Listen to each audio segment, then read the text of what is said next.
Ya, selamat bertemu kembali teman-teman dimanapun teman-teman berada, teman-teman Subemat, mahasiswa, dan juga para pemuda aktivis segala organisasi yang pada saat ini sedang getol untuk menyuarakan perdamaian.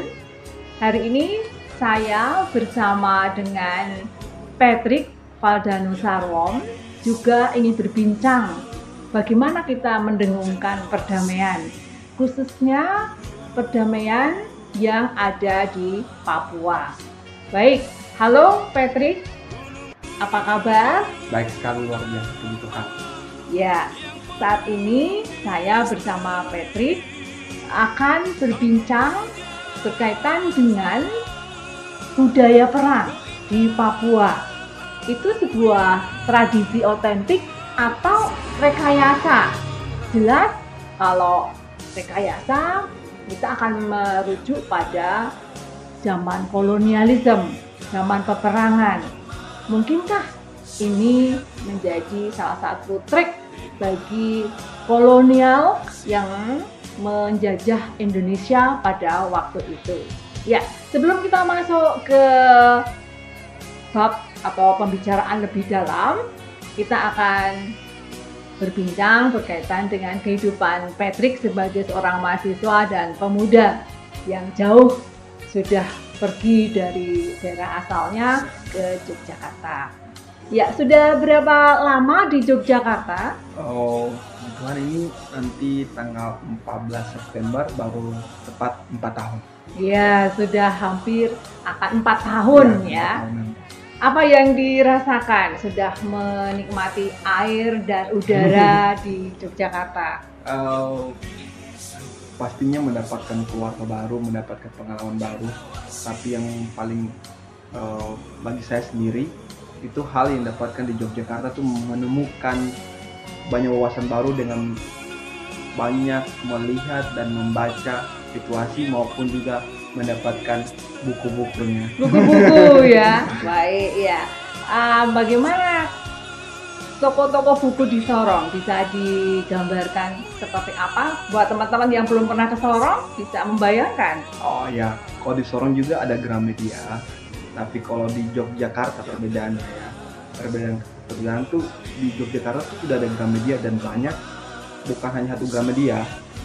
Tapi di sisi lain itu di Jogja itu toko kafe juga, di dalamnya itu ada buku-buku.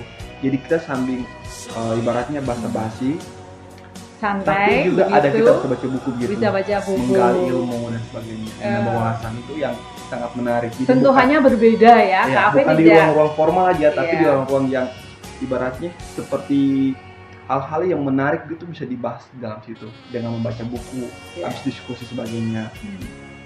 Toko-toko kafe lah gitu, sampai ada juga yang bukan hanya di kafe, tapi di emperan jalan tuh ada juga lapak-lapak buku gitu. Lapak-lapak buku, jadi buku banyak bisa ditemukan dengan mudah di Yogyakarta. Ya, baik. Hari ini saya juga memakai mahkota. Ya, mahkota saya ini warna-warni, berbeda dengan yang dikenakan oleh Patrick. Dia lebih satu jenis warna, yaitu hitam, dan itu bulu-bulu dari kasuari. Kalau ini bulu-bulu warna-warni dari beraneka binatang, mungkin dari kasuari juga, dari ayam dan sebagainya. Baik, ini mahkota ini seperti kayak di festival ya. Nah, ini maknanya apa ya, Patrick? Kalau untuk makna mahkota sendiri bagi orang Papua itu memang di beberapa referensi itu ada hal yang ditulis berbeda. Tapi kalau untuk bagi sebagian orang Papua atau Tambelja sendiri itu suatu lambang penghormatan. Penghormatannya, penghormatan untuk orang yang makainya. Contoh kalau untuk di Papua itu kalau sekarang itu kayak ibarat orang yang baru datang disajikan atau dipakaikan dengan mahkota, ibaratnya menghormati orang tersebut gitu. Kalau datang dari tersebut. Tapi kalau untuk budaya ada hal juga yang lain gitu, ada makna khusus juga. Oke, iya. Dan ini juga merupakan hadiah dari salah seorang teman di Sorong. Terima kasih untuk hadiah mahkota ini, sudah sampai di Jakarta.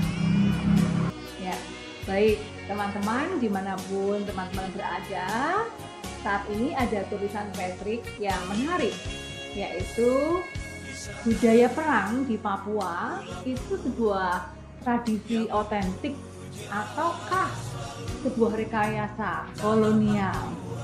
Ya, untuk mengetahui hal ini kita akan berbincang lebih dalam bersama Patrick. Ya, pertanyaan saya yang pertama adalah apa motivasi Patrick menulis berkaitan dengan budaya perang di Papua? Itu sebuah tradisi memang asli dari Papua ataukah itu rekayasa kolonial? Nah, itu motivasi pada saat menulis itu apa ya? Kalau untuk motivasi secara substansial yang saya menulis itu terbawa berangkat dari hal yang dimana melihat situasi di Papua sendiri, merasakan dan juga menikmati hal tersebut, melihat dan menikmati hal tersebut. Jadi masalah ini, problem ini itu berangkat dari situasi yang dimana sudah ditanamkan atau bisa disebut sebagai stigmatisasi begitu buat orang Papua sendiri. Jadi untuk ibaratnya bukan satu kerasaan, tapi melihat hal ini dari perspektif yang berbeda begitu. Jadi motivasi saya itu hanya satu saja, menulis hal yang sejujurnya dengan mendepankan kebenaran dan perdamaian gitu. Kebenaran dan perdamaian yang otentik dari Papua, gitu ya. Karena kan kita tahu teman-teman bahwa Papua itu sangat kaya, beragam suku, ya, beragam bahasa. Dan kalau saat ini kita dengar ada perang antar suku, sampai saat ini masih juga terjadi ya, perang antar suku. Itu karena apa ya? Mengapa itu bisa terjadi kalau seandainya tradisi ini bukan tradisi otentik? Sebenarnya teman-teman atau masyarakat Papua itu adalah masyarakat yang suka perdamaian. Nah, kira-kira apa yang menimbulkan, yang memicu adanya perang suku yang bisa terjadi? Oh ya, baik. Kalau untuk yang ditanamkan stigma sampai hari ini, beberapa perspektif itu berbeda ya, Bu. Tapi kalau sampai hari ini tuh beberapa orang di luar sana mungkin dia tahu dan mereka beranggapan bahwa oh ya budaya Papua itu budaya perang, ataupun juga orang Papua sendiri mengakui itu bahwa ya ini budaya kami, budaya perang. Padahal kalau kita tarik sendiri berdasarkan by the story, historis panjang, sejarah panjang gitu, kita melihat belakang itu ada beberapa hal yang kita bisa lihat. Contohnya dari beberapa perspektif saja dapat penulisan seperti dari Kans yang tahun 1800 yang menulis tentang The Anthropologue, tentang sejarah Nusantara, di mana dia menulis tentang orang Papua. Di situ menjelaskan bahwa untuk kolonial itu bisa menguasai wilayah Papua, dia bagi dengan namanya mengambil setiap kepala suku untuk diangkat dan disajikan sebagai ibaratnya sebagai orang pemimpin gitu. Dan jadi kepala suku itu jadi masyarakat yang pada saat itu beragam, kemudian diambillah para pemimpinnya menjadi katalah underbow-nya kolonial begitu ya. Iya, kolonial. Dan itu berjalannya waktu, hal itu ibaratnya dianggap biasa, dianggap relevan buat kehidupan, sehingga kelompok-kelompok itu bermunculan. Dan itu berdasarkan historis sejarah itu sampai hari ini kalau kita melihat bahwa ya di Papua itu tidak ada budaya perang dan sebagainya, padahal itu pemecahan dari kolonial sendiri. Namun menurut perspektif beberapa orang itu bilang, tidak, ini kami punya budaya perang, kami punya budaya ini, kami punya tatanan dan leluhur kami. Tapi dalam menurut penulisan tersebut itu menekankan bahwa sebenarnya ini budaya yang ibaratnya ditransferkan dari kolonial, supaya bisa menguasai wilayah tersebut harus dipegang kepala-kepalanya gitu. Jadi ditanamkan dari penjajah bahwa perang itu adalah budaya teman-teman Papua begitu ya. Iya. Padahal sebenarnya tidak, ya lah. Sebenarnya Iya. tidak. Itu hanya salah satu trik. Ya kita tahu bahwa zaman kolonialisme memiliki politik divide et impera, Nah. yaitu adalah politik memecah belah. Sehingga hal itu juga diterapkan di masyarakat Papua. Ya, oke. Namun kalau yang sejarah di Papua atau budaya di Papua, terutama di suku Biak itu ada example ya, contoh. Kalau misalnya satu orang dari kampung A di suku Biak begitu, kampung A, dia tuh ingin menikah dengan suku B, perempuan suku B. Tapi kalau dia membawa perempuannya tanpa izin, maka pihak laki-laki itu akan bertemu dengan pihak perempuan untuk membicarakan hal tersebut. Itu saja sampai situ. Namun karena perkembangan waktu dengan mobilisasi dari kolonial itu menyebabkan bahwa sebenarnya mereka tuh harus berperang sehingga menjadi perdamaian di tengah-tengah mereka tuh. Ibaratnya kolonial ini bilang, saya nanti buat perdamaian, dibagilah wilayah-wilayah tersebut begitu. Tapi wilayah tersebut tuh berdasarkan dengan budaya yang ada begitu, berbeda dengan pembagian dari kolonial sendiri. Sampai pada aneksasi Papua ke Indonesia pun itu berjalan begitu. Ibaratnya seperti kayak stigma itu tetap terbawa begitu sampai hari ini gitu. Itu diamini oleh masyarakat Papua dari generasi ke generasi bahwa budaya perang adalah salah satu ciri khas dari mereka, begitu ya kira-kira. Padahal sebenarnya itu tidak benar. Iya, kalau berdasarkan referensi yang saya temukan itu beberapa referensi itu sebenarnya Krans itu dia menekankan bahwa orang Papua itu punya budaya yang, mohon maaf, dia menulis dalam itu juga tuh bahwa orang Papua sebenarnya tuh orang yang ibaratnya masih lampau, masih tinggal di hutan, masih primitif dan sebagainya begitu. Dia menurut dengan pandangannya, tapi dia tidak melihat secara langsung secara internal orang Papua sendiri. Orang Papua kenapa bisa ibaratnya hidup berdamai dengan satu sebagainya, tapi datang kolonial membuat pecah belah gitu. Jadi sebenarnya di awal tuh mereka bisa menata masyarakatnya ya, hidup dengan baik, hidup dengan damai, dan pastilah ada norma-norma kehidupan yang diimani oleh teman-teman di sana ya. Oke. Kalau untuk bisa dikatakan bahwa kalau kita lihat bahwa di Papua itu dia mempunyai tatanan kehidupan baik dari unsur sosial maupun budaya ataupun juga ekonomi. Contoh ya, kalau berdasarkan unsur sosial itu terbagi. Siapa yang kalau di Papua orang bisa bilang sistem patriarki gitu. Kalau laki-laki itu dia mimpin semua mimpin semua gitu. Perempuan itu bagi peranan dia sebagai orang. Tapi itu sudah bantuan sosial gitu dalam kehidupan. Secara kalau kita melihat dalam pendidikan di Papua itu, contoh kalau di suku daerah Sorong terus Kumoi itu ada sistem pembelajaran di hutan. Sistem pembelajaran di hutan untuk belajarkan regenerasi gitu.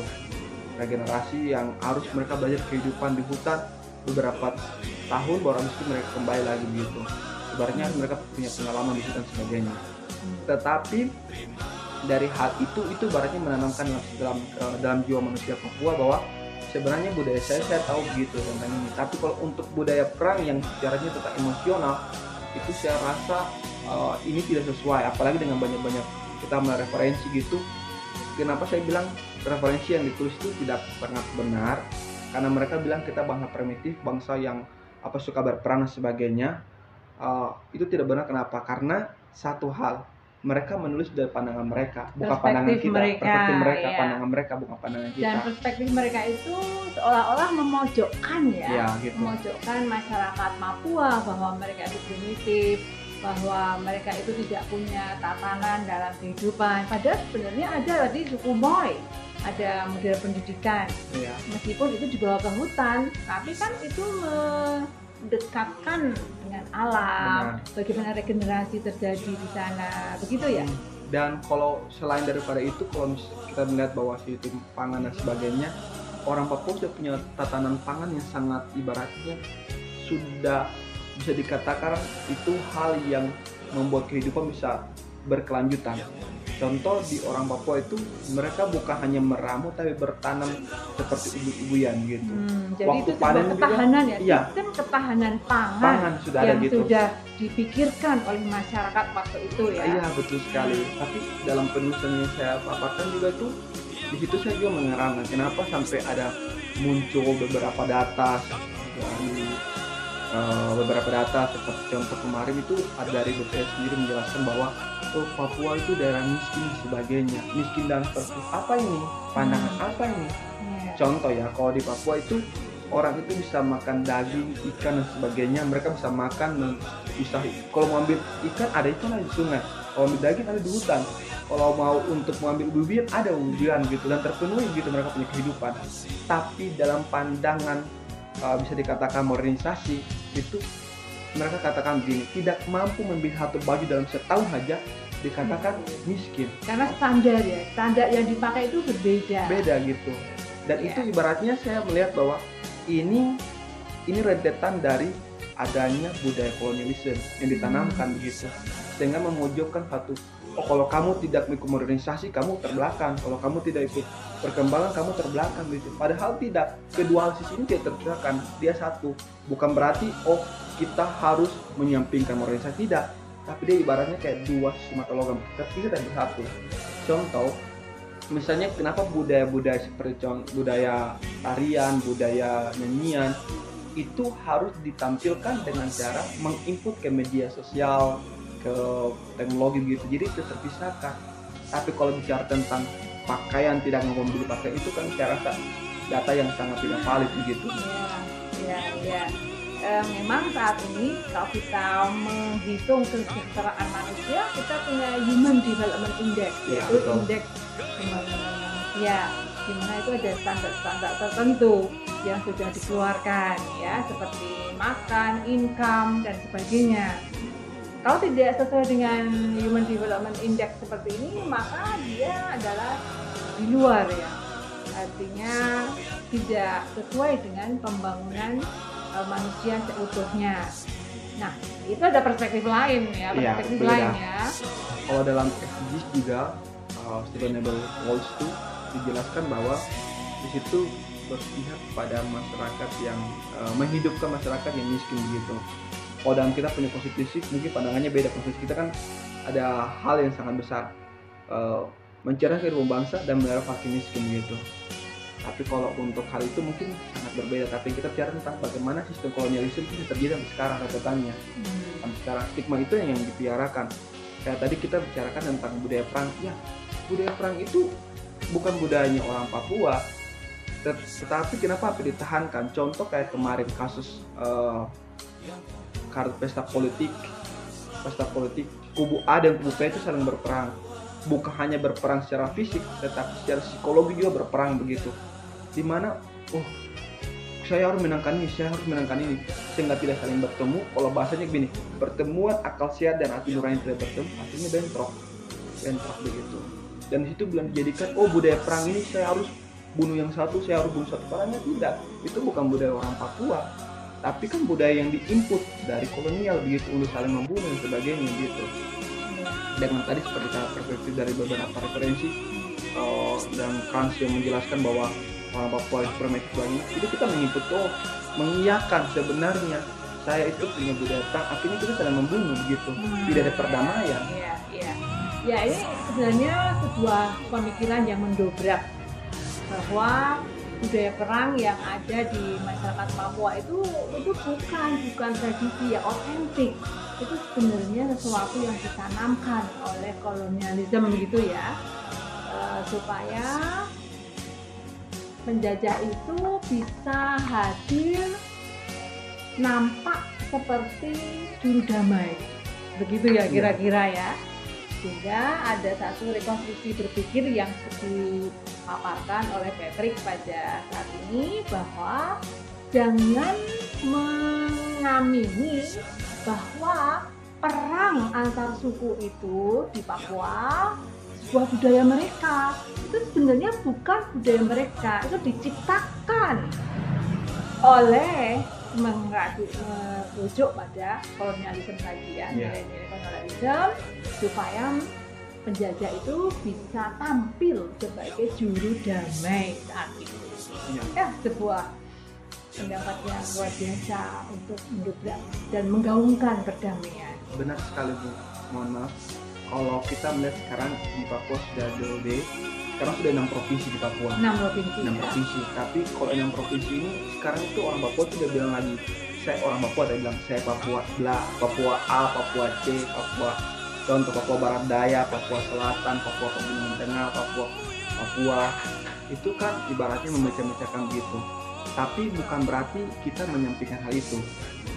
Yang dimana kalau kita melihat hal ini lebih jauh lagi, sebenarnya kalau kita berangkat dengan masalah-masalah dan kolonial yang kita ciplakan begitu, ibaratnya dibungkus begitu, itu satu hal yang sangat jauh berbeda sekali yang kita punya kehidupan bersama begitu.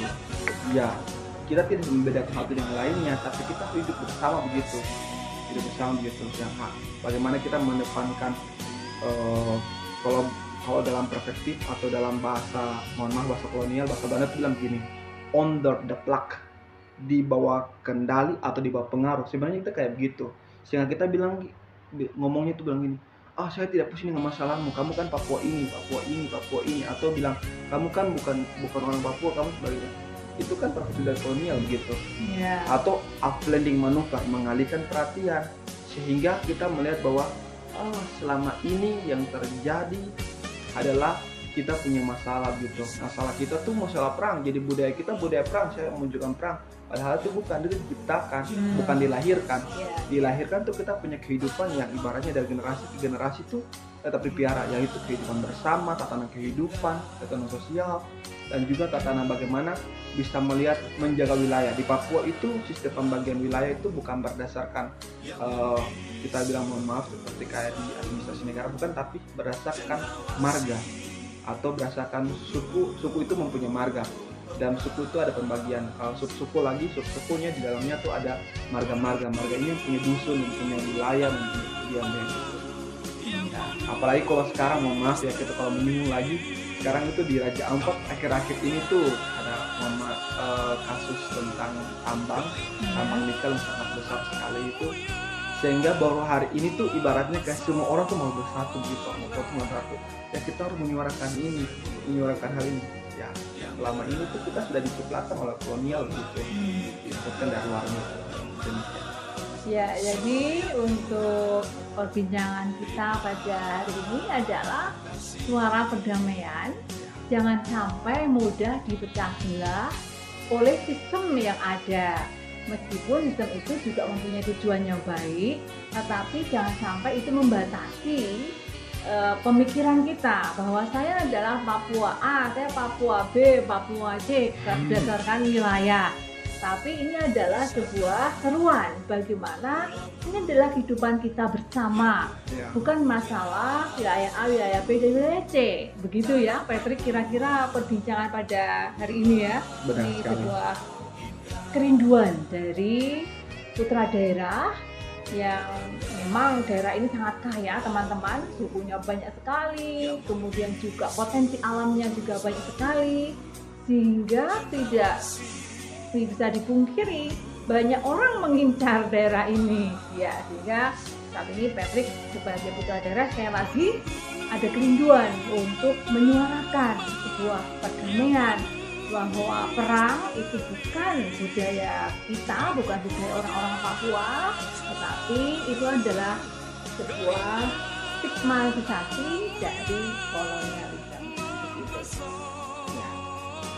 Ya, teman-teman yang sudah mengikuti perbincangan pada hari ini, silahkan nanti membaca artikel tulisan dari Patrick yang memuat dasar-dasar teori, juga sumber-sumber pustaka lengkap dari dasar pemikiran ataupun teori-teori yang dia sampaikan di perbincangan pada hari ini. Nah, artikel ini akan kami unggah di website dan blog Subuh Hemat, sehingga tanpa membaca ada tulisan ini tidak akan lengkap pemahaman teman-teman berkaitan dengan isu yang tadi kita perbincangkan. Begitu. Ya, sekali lagi terima kasih Patrick. Bu Ani. Ya, semoga sukses. Amin, amin. Selamat membangun daerah. Amin. Setelah ini kan selesai, akan kembali atau lanjut ke IPS 2? Kalau Tuhan kehendaki, keinginan dalam hati nurani saya sendiri itu mau untuk beratnya naik lagi, mau lanjut lagi. Mau lanjut lagi, ya. Jadi mungkin prosesnya bisa lanjut studi, tetapi pemikiran tetap berada di daerah untuk membangun masyarakat di Papua. Ya, begitu. Ya, terima kasih teman-teman. Kiranya teman-teman senantiasa sehat dan tetap semangat sebagai mahasiswa, anak muda, aktivis untuk memikirkan Indonesia keseluruhannya. Terima kasih, sampai jumpa. Yang penuh misteri.